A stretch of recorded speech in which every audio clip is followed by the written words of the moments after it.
The story of the lynching of Ahmed Aubrey is continuing, as I say. Check this out, leave your comments, ding the bell, share it with your friends, and subscribe to our channel. Ahmed Aubrey's 26th birthday would have been February 20th, would have been April, would have been last Friday. I'm sorry, I don't have the day for last Friday. I guess it would have been the 8th? Yeah. That would have been his 26th birthday. He was killed on February 23rd, 2020, and so people are jogging 2.23 miles, 223, February 23rd, in memory of him. But I found this post over on Facebook from a guy who is running for the for a sheriff's post in Cobb County. I used to live in Cobb County. Louise and I lived in Marietta, Georgia, and Newt Gingrich represented us. And James Herndon is running for sheriff of Cobb County. And I just want to share with you what he wrote about this. He says, I bring this from the perspective of a man wanting to be your next sheriff, a man with years of experience in CSI, and actually personally arresting dozens of men for murder. What we have in this case is almost identical to the shooting of Trayvon Martin by George Zimmerman in Florida. And then he goes through the details and he says, you see, I'm from South Georgia myself, and I recognize something in that video that most people likely will not. When you see a truck parked in the middle of the road with an armed man standing on top of his toolbox or in the bed of the truck with a gun, it indicates to me that he's hunting an animal that is running. This is a common technique used to hunt running game in the Georgia woods. He points out it's actually illegal, but it's very common. He said deer hunters in southern Georgia often use dogs to chase deer through the forest until the deer pop out on the road, exhausted with limited physical ability and clouded mental ability, as they're run to exhaustion before the hunter kills the deer with his gun. The hunter stands on the truck toolbox or on the truck bed to obtain a commanding view of the area to easily spot his prey. He said, when I saw the man on the truck and the other man with a shotgun, I knew what was in store for Ahmed. This was not something he would survive. They did not see him as their fellow man. They saw him as something to hunt down, using tactics they used to hunt wild game in the South Georgia flatwoods.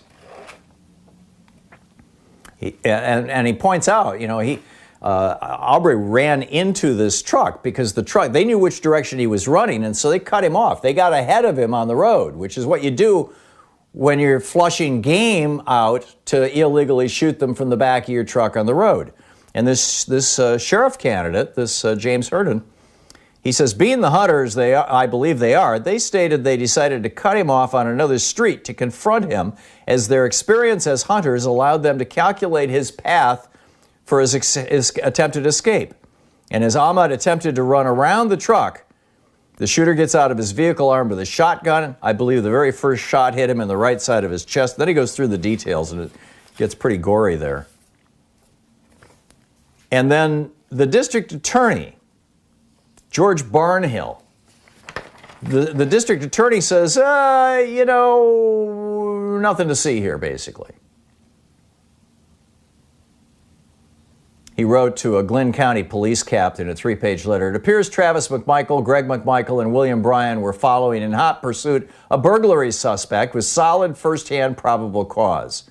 Given the fact that Aubrey initiated the fight at the point Aubrey grabbed the shotgun that Travis McMichael was holding, under Georgia law, McMichael was allowed to use deadly force to protect himself.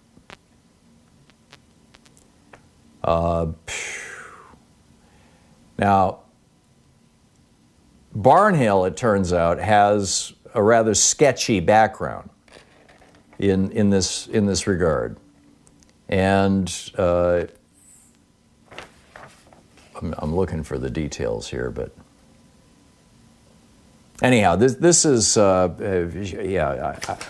I'm sorry, I haven't marked that story up at the granular level that I need to share it with you. But basically, you know, the bottom line here: these guys were out hunting.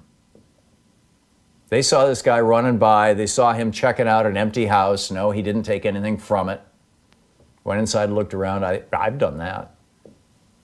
Hey, they're building a house. I wonder what it looks like.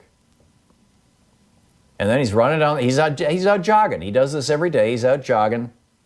Let's cut him off. Stand up on the back of the truck. Just like running deer. Amazing. Kenyatta in Los Angeles, you wanted to comment on this? It's probably a pretty good guess, Mr. Hartmann. Yeah. However, I don't want to spend a whole lot of time talking about the specifics of the Ahmed Aubrey lynching because those details are readily available.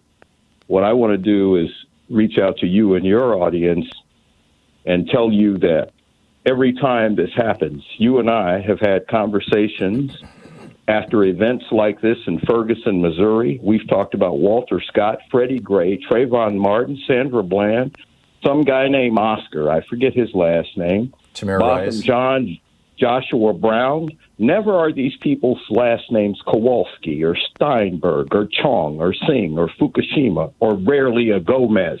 So let's cut the BS here. Let's cut it.